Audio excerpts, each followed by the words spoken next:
Hi అండి. Welcome to mass kitchen. ఈరోజు పిల్లలకి ఎంతో ఇష్టమైన మరమరాల లడ్డు కానీ చిక్కీ కానీ ఈజీగా ఎలా చేసుకోవాలో చూద్దామండి.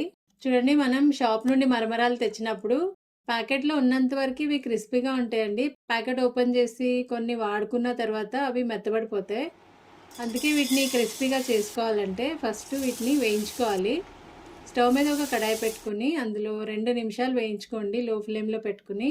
ఇలా మనం 2 నిమిషాలు ఇలా వేయించుకుంటే మళ్ళీ క్రిస్పీగా అవుతాయండి. అప్పుడు మరమరాలు కూడా బాగుంటాయి తింటాకి. చూడండి, ఇంతవరకు వేగిన తర్వాత ఒకసారి పట్టుకు చూడండి. ఇలా క్రిస్ప్ అయ్యే వరకు వేయించుకోవాలి. తర్వాత వీటిని పక్కన పెట్టుకుని ఇప్పుడు స్టవ్ మీద ఒక చిన్న ప్యాన్ పెట్టుకుని అందులో 1 కప్పు తురిమిన బెల్లం వేసుకోవాలండి. 3 కప్పులు మరమరాలకి 1 కప్పు బెల్లం కరెక్ట్గా సరిపోతుంది. చూడండి, బెల్లం అంతా మెల్ట్ అయిపోయింది. ఇప్పుడు స్టవ్ మీద ఒక కడాయి పెట్టుకొని అందులో దీన్ని వడగట్టుకోవాలి.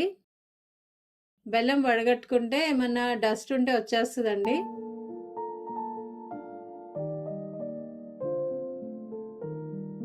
ఫ్లేమ్ని మీడియంలో పెట్టుకుని ఇది చిక్కబడేంత వరకు ఉడకనివ్వాలి.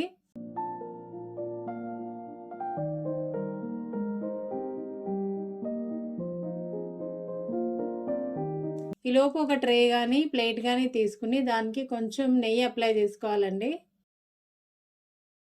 చిక్కీ రెడీ అయిన తర్వాత తీసేటప్పుడు ఈజీగా వచ్చేస్తాయి. ఇప్పుడు మొత్తం ఇలా అప్లై చేసుకున్నాక పక్కన పెట్టుకోవాలి. చూడండి, బెల్లం ఉడికేటప్పుడు ఇలా బబల్స్ వచ్చేటప్పుడు మనం పాకం చూసుకుంటూ ఉండాలండి. ఒక ప్లేట్లో కొంచెం వాటర్ తీసుకుని అందులో కొంచెం బెల్లం వేసుకుని చూడాలి గట్టి పడుతుందో లేదో.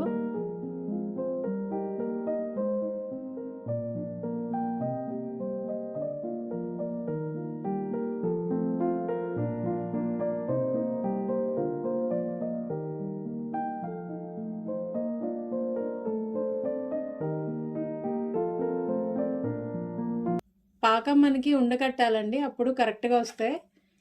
పాకం బాగా ముదిరిపోయినా చిక్కీలు బాగా గట్టిగా వస్తాయండి. అంత గట్టిగా కాకుండా లేతగా కాకుండా ఇలా ఉండపాకం వస్తే కరెక్ట్గా ఉంటాయి. ఇప్పుడు ఇందులో కొంచెం యాలకుల పొడి వేసుకుని మొత్తం ఒకసారి కలుపుకోవాలి. ఇప్పుడు స్టవ్ ఆఫ్ చేసుకుని మరమరాలు వేసుకుని మొత్తం బాగా కలుపుకోవాలండి.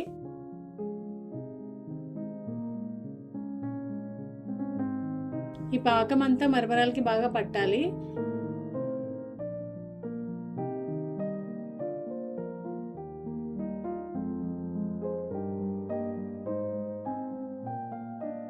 ఇలా మొత్తం మిక్స్ అయిపోయిన తర్వాత ఇప్పుడు మనం నెయ్యి రాసి పెట్టాం కదా, ఆ ట్రేలో వేసుకోవాలి. మొత్తం ఇలా ట్రేలో వేసుకుని చక్కగా స్ప్రెడ్ చేసుకోవాలండి సైడ్స్ అంతా. చూడండి, ఇలా చపాతీ కర్రతో అయినా ఇలా లెవెల్ చేసుకోవచ్చు, లేకపోతే గిన్నె కానీ ఏదైనా గ్లాస్ కానీ దేంతో అయినా లెవెల్ చేసుకోవాలి. మొత్తం నీట్గా లెవెల్ చేసుకున్న తర్వాత పక్కన పెట్టుకోవాలి. కొంచెం గడ్డపడాలండి, కరెక్ట్గా షేప్ వస్తుంది చిక్కీలు. చూడండి, ఇంకా కొంచెం మిగిలిపోయిందండి. ఇప్పుడు దీంతో నేను లడ్డూలు చేస్తాను.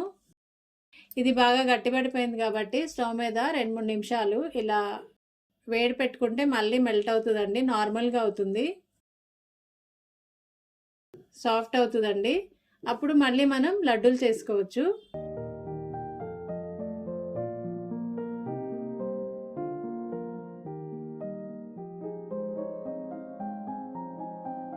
ఇప్పుడు ఈ మిక్చర్ని ఒక ప్లేట్లో వేసుకుని చెయ్యి కొంచెం తడుపుకోవాలండి.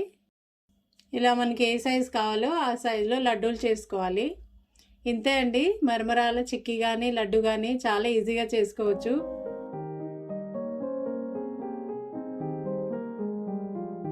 ఇప్పుడు చూడండి, మనం ట్రేలో వేసుకున్నాం కదా, అది కూడా కొంచెం గట్టిపడింది. ఇప్పుడు దాన్ని కట్ చేసుకోవాలి.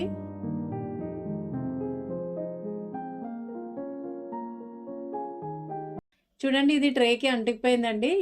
అప్పుడు దాన్ని 2 నిమిషాలు స్టవ్ మీద పెట్టుకోవాలి.